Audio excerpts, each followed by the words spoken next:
बा आता झोपलाय. जसं रात्रभर ड्युटी करून आला आहे आणि सकाळी येऊन झोपलाय. असं मांजरांची बी मजा आहे मस्त. जब चाहो घूमो, जब चाहो सो जाओ. चला झोप यायला टेस्ट करू. उठला तर बसेल माझ्या नावानं मॅव मॅव करत, दे मला दूध. हॅलो, गुड मॉर्निंग सगळ्यांना. नमस्ते. चहा घेऊ आणि दिवसाच्या सुरुवात करू, म्हणजे कामाला सुरुवात करू. घरातली सर्व कामं करायची आहेत. आता मी दरवाजे उघडले बरोबर उठून येईल. हे चालले म्हणून लगेच येईल माझ्या मागे.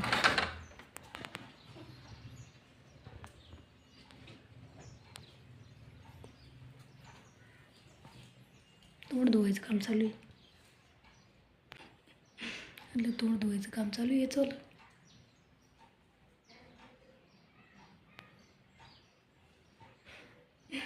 हिचे लाईफ मस्त आहे. मस्त आरामात जिंदगीची येतोय. झोप घे, झोपून झोप. काही काम नाही करायचं आपल्याला. झोप.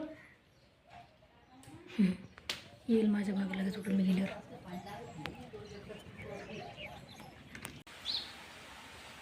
चहा घ्यायला या. आज बनवायची आहे कांद्याची भाजी. तुला काय लागलं? इथे झालंय वाटतं डोळ्याला. एक सगळे केच करून दिले तो. घे पकडून घे.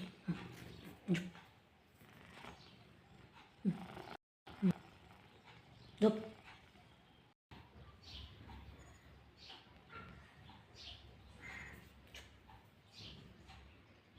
किती काम करून येतो नाही ना, दमतो दिवसभर काम करतो म्हणालाही.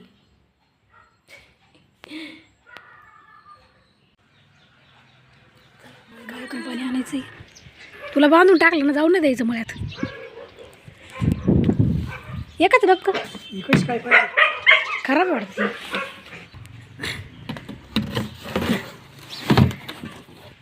यायला मळ्यातून पाणी आणायचं. याला बांधून टाकलं त्याला तरफडा मळ्यात जायसाठी.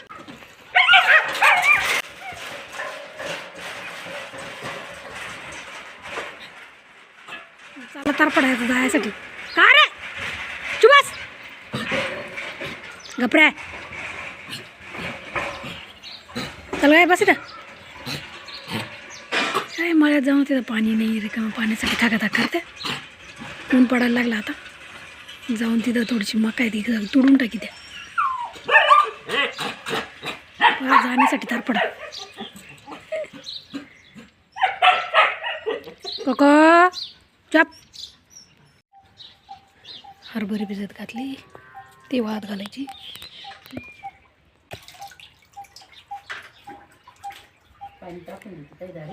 हरभरे तयार केले ना, ते भिजवले आहेत. ते वाहत घालून घेऊ. थोडेसेच भिजवलेले कारण का घरचं पाणी नाही ना, मोटर झालेली. तर हरभरे भिजत घालून वाहत घालून देऊ. नंतर डाळ तयार करू. कशाला गागू राहिला रे? त्याला मळ्यात जाऊन नाही दिलं तर गागू राहिलं. बैलगाडी गाला घालताना बघितलं, पुढं पळून गेला आधीच. जे भिजले नाही ना ते वेचून काढायचे त्याच्यातले. असे भिजले गेले नाही ना ते वेचून बाजूला करू, कारण त्याची डाळ व्यवस्थित होणार नाही. नुसतं झालं की वरती वाहत घालून देऊ.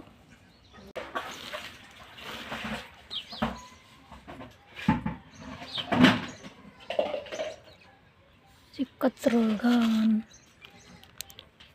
न भिजलेले हरभरे सर्व वेचून काढू. सकाळी 5 वाजता भिजत घातलेले होते आणि आता 11 वाजले आहेत.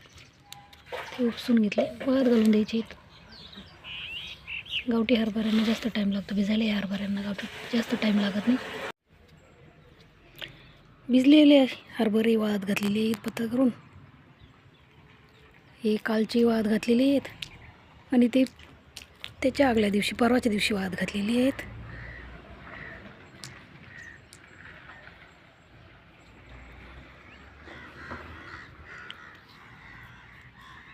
हरभरे आत्ता भिजत घालण्याचं कारण एक तर पाणी पण नव्हतं घरचं, पण मग म्हणतात पुढं चैत्र महिना लागणार आहे, त्या महिन्यात चांगले हरभरे भिजल्या जात नाही, म्हणून मग आता ते काही गडबडीत आता भिजावायला लागले. पाण्याची तर वणवण चालूच आहे. घरचं बोर झालं त्यापासून पाणी नाही आहे, तर झाडं पण सुकू राहिली. लिंब पण चांगले लागले होते लिंबुनीला, पण ते पण सुकले आहेत. काय करणार, गवतीच्या पण सुकला, तर झाडं पण सुकू राहिले. पपयांना पपया आलेले ना, ते पण सुकून चालले. म्हटलं ऊन पडते भरपूर, त्याच्यात वरून पाणी पण नाही, त्यामुळे सुकू राहिली. लिंब पण गळून चालले खाली, म्हटलं सुकल्यामुळे लिंब गळून चालले खाली.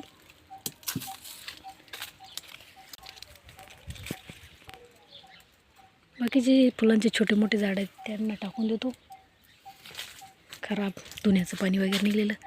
हे बघ पपया किती लागलेले आहेत, पण त्या पण सुकू राहिल्या. त्या पण उन्हाने सुकून चालल्या आहेत. त्या पण जनावरांना पाणी वगैरे दाखवायचं आहे, जनावरांना पाणी वगैरे दाखवून घेऊ. म्हैस तर मध्ये बांधलेली आहे सावलीत, ऊन पडायला लागले आता भरपूर. बैला पण बांधले. कोण आलं बघता, ये काय झालं रे, चला काम करून घेऊ. यांना येतो झाडाची सावली, त्याच्यामुळे यांना ठेवतो इथंच बाहेर. बाकीचे मध्ये बांधले शेडमध्ये. तू कुठं तिकडं जातो रे.